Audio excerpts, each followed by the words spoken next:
You said something a little while ago that I really liked, and it's also on your website. You said the adoption of AI is not just an upgrade, it's the cornerstone of our operational evolution. So I'd love to get your perspective on a couple of things. The first one is that quote of yours, AI is the cornerstone of Capita's evolution. What does that mean for you exactly, sort of practically day to day? Well, it means that we are rebuilding the company. We are opening Capita as it was. We're putting AI at the core, and we're rebuilding around it.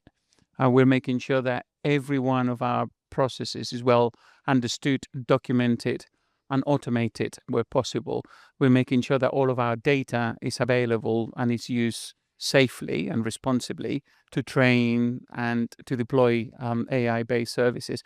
We're making sure that all of our people are getting a certain degree of literacy, understanding, and even proficiency to deploy and use and work with AI. It's making sure all of our value propositions have an AI component to them. And it's making sure that every one of our enabling functions inside the company is looking at AI for efficiency, for a better service, and to just be able to do new things. So it is the one thing and the one theme that is present in every one of our conversations. What about the role of the sort of big tech players and the hyperscalers in this journey? I think, in my perspective, you were very fast at involving them in a very fundamental way to how you work and really engaging in deep partnerships. Can you comment a little on that? Sure. I think when you want to be so aggressive with something like AI, some people might be tempted to say, I'm going to create everything.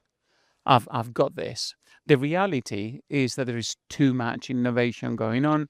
This is a big lift for a lot of our partners in the market, and it would just be irresponsible to try to recreate what they're doing, and I don't think we stood a chance. So we accepted that the big innovation at the systems level, at the applications level, at the platform levels, in the cloud, at the API levels and at the interfaces, what's going to be coming from these sort of hyperscalers, the big four, right, in the application space. So the Salesforce, ServiceNow, and the platform around AWS, Microsoft. And that what we needed to do was to go very, very deep with them to leverage always the latest innovations, the latest capabilities, and help our customers orchestrate the services and the capabilities that are offered by these hyperscalers, and to really translate our customers' business requirements into a solution that is delivered with our hyperscaler partners, and then have our role being the one that orchestrates the solution by orchestrating our teams, our colleagues, but also the different microservices or agentic capabilities that the hyperscalers are there. So hyperscalers is the critical ingredient to us delivering the strategy on the speed and the innovation level that is required. I think we talked a lot the last years around sort of orchestration as a differentiator, the best possible orchestration for that very specific context of that client, right? Can you talk a little bit also about the human side of it? Your learnings on how do you actually drive value through AI on the human side, both in terms of your employees, but also on your client side? A lot of what we do it for regulated industries, right? So there is a very clear line as to what's an efficiency, what you can automate for efficiency, and where you need to have a very qualified human making the final call, right, at a service provision. There are also customers who don't want to be engaging exclusively with an AI agent, even though they're very capable. And there are situations where we don't want that either. So for us to be able to orchestrate what is done by a human agent and what's done by an AI automation or an agentic entity, it's super critical.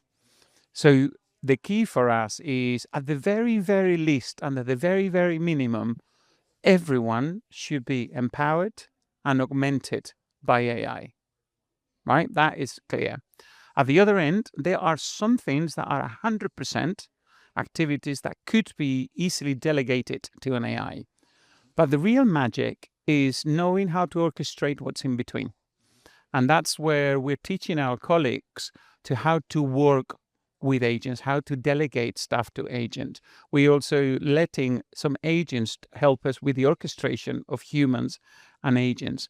But the beauty here is we can actually do this process by process, customer situation by customer situation, regulatory environment by regulatory environment, and just make sure that we get it right every single time. Fantastic. Thank you very much. Thank you for your time and for your partnership. Thanks for all the help you're giving us. Thank you.